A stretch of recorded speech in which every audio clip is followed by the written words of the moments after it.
Is pressure-treated lumber actually safe for gardens? If you search this online long enough, eventually you'll see somebody claiming your tomatoes are gonna absorb chemicals or become sentient or perhaps overthrow the government. Okay, first things first, let's clear this up.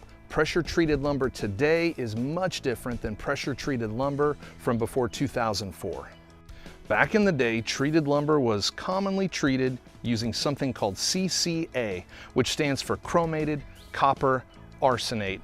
And yes, the arsenate part is exactly what it sounds like, arsenic. The arsenic was chemically bonded into the lumber to help resist rot, insects, and fungal decay. Turns out arsenic is a poison. So in 2004, the residential lumber industry basically said, hey, let's not make the children climb on arsenic wood anymore. And nowadays, modern treated lumber uses copper-based treatments instead. And definitely don't use arsenic.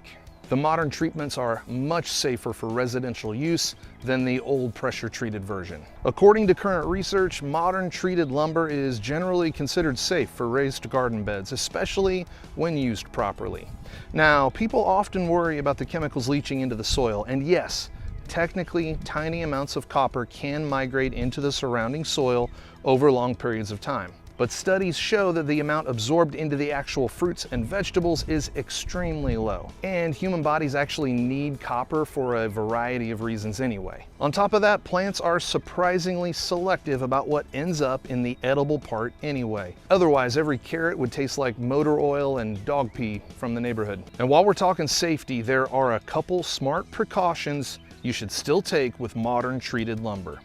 First, wear a dust mask when cutting it. The sawdust is more irritating than dangerous for most people, but breathing any kind of construction dust directly into your face all afternoon is typically a bad life strategy. Second, if you want extra peace of mind, you can always line the inside of the raised bed with heavy plastic before adding soil.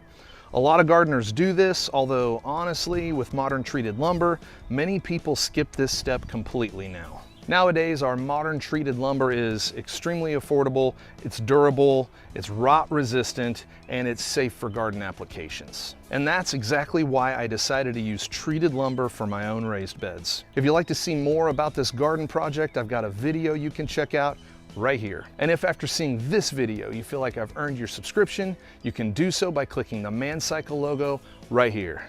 See you next time.